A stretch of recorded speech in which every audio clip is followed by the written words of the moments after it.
They give me the tingles. I guess they're quite portable, but nah, I do love a good valve amp. Hello and welcome to Data Guitar. Today we're going to ask the question, do we still need guitar amps? To comprehensively answer this question, we first have to ask a few other questions. What do you need an amp for? What are the alternatives? How do the alternatives compare?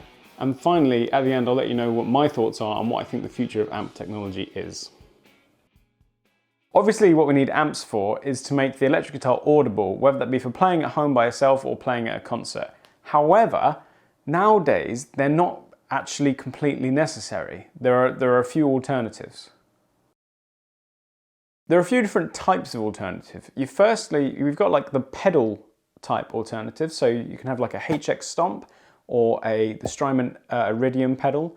And there's also the Two Notes Cab M, which I did a video featuring the other day. And those fit on your pedal board, and some of them have effects, but what they all have in common is that they emulate the sound of an amp. So you don't actually need to have your pedal board connected to an amp anymore. You can actually run your pedal board straight into a PA system or into headphones or into your computer for recording. Another type which is similar is you have like a bigger effects processing and amp processing unit, or like a profiler. Like you have the Line 6 Helix, the big floorboard, which is essentially the same as the HX Stomp, but it does more and is bigger. Then you have the Kemper profiling rig, which is like a head cabinet which does amp simulations. And you have the Fractal Audio Axe-Fx units.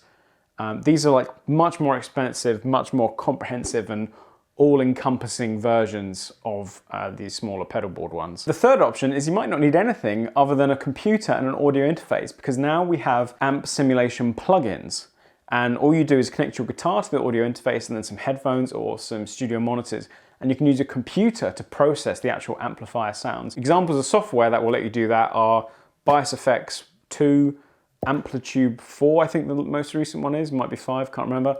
And then you've got STL Tones and you've got Neural DSP. These are all kind of the industry standard ones at the moment. There are also headphone amps like the Vox Amp Plug or the Boss Katana headphones, but I don't think they're not like a full-on alternative to an amp, because they really are just for personal use. You wouldn't use them live, although maybe there is a way, but I don't know, I don't think so.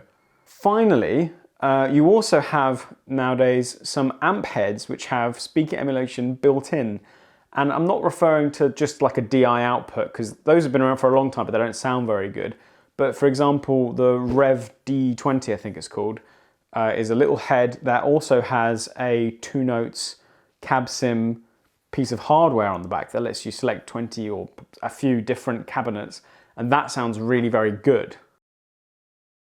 Now the answer to this depends on who you ask. If you're asking, for example, an audience member, 99% of them won't be able to hear the difference between cabinet or amp simulation from one of these units compared to a real amp. And 99.99% of them won't care. It really is only us guitarists who care where the sound is coming from. And maybe, a very small number of people who aren't guitarists but actually for some reason care where your tone is coming from. What I'm getting at is the main difference between them is the player experience.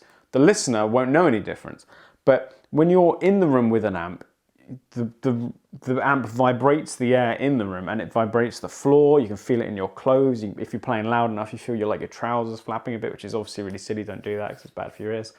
But the point is, there's like an atmosphere to playing a guitar where you're in the room with the amp, and the amp is really going for it. And that you can't really emulate with an emulator unless you've got studio monitors that are so loud they're vibrating the room. But again, you wouldn't really do that because it's not very safe. So sound-wise, if you just objectively, the actual recording, the recorded tone, I don't think most people would hear the difference or care between an emulated amp and a real amp. But as a player, yeah, there's a big difference. It doesn't have that quite the same interaction. And also when you play a real amp, there's absolutely no latency depending on how many pedals you have between your guitar playing and the amp. What I'm getting at in a very, very clumsy way is that I think that amp sims can completely emulate the sound of a real amp recorded, but they don't emulate the experience of playing an amp in real life. In reality, I use a combination of all of them. If I could only have one, I would probably still stick with having an amp. And if I could only have one amp, I would have a 112 combo. Something like, I've got a Laney LC50 and that's fantastic, just versatile, bluesy, rocky amp. It's all valve, it's got a spring reverb tank, it's great.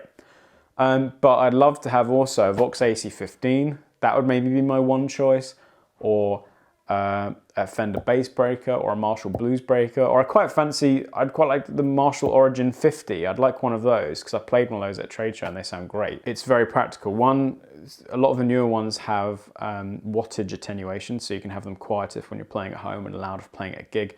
Two, size-wise, they're very manageable. They'll fit in a car quite easily.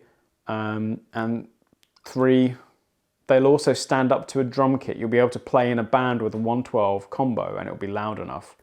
But the reality is, I don't have to pick just one, and I do use all of them.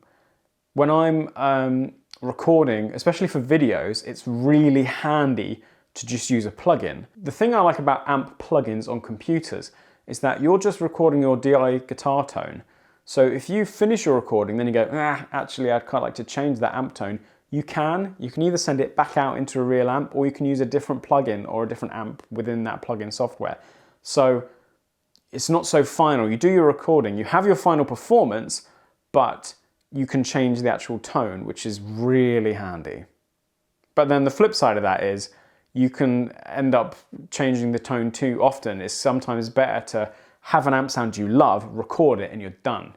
And that's, I like that idea as well. Now, the effects pedal solution, I've got a Line 6 HX Stomp, and I don't use that as an amplifier simulator. I use it for effects, but I like the idea that if my amp broke at a gig, I do have a preset already made up which has an amp sim on it.